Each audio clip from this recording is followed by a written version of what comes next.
Juru bicara Satgas Penanganan COVID-19 Wiku Adhisa Smito mengatakan Indonesia dapat belajar dari beberapa negara di Eropa yang mengalami lonjakan kasus di minggu ini.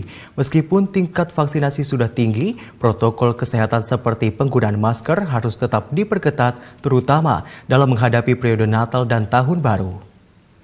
Persiapan yang kita harus lakukan adalah kepada gubernur, bupati, dan wali kota untuk terus memantau tren. Pada 23 November secara daring, juru bicara Satgas Penanganan COVID-19 Wiku Adhisa Smito menyatakan Indonesia perlu belajar dari 4 negara yang sedang mengalami lonjakan kasus tertinggi di minggu ini.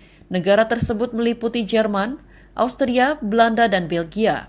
Keempat negara tersebut pernah mengeluarkan kebijakan penggunaan masker yang tidak ketat. Wiku menyebut dengan lonjakan kasus di 4 negara tersebut, Indonesia dapat memetik pelajaran bahwa pembukaan aktivitas masyarakat harus diiringi dengan protokol kesehatan yang ketat, terutama dalam periode Natal dan Tahun Baru yang akan segera tiba. Meskipun cakupan vaksinasi telah digalakkan secara masif, namun kepatuhan penggunaan masker berpengaruh besar dalam menekan penularan.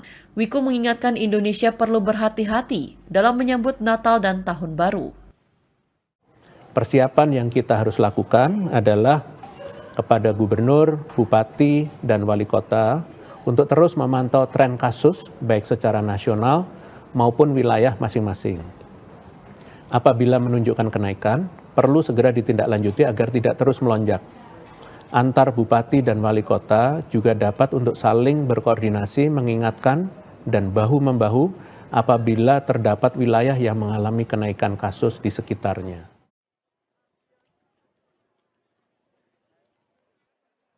Meskipun saat ini Indonesia sedang mengalami penurunan kasus, namun Wiku mengingatkan banyak negara lain yang saat ini mengalami lonjakan, sehingga tidak menutup kemungkinan adanya importasi kasus COVID-19.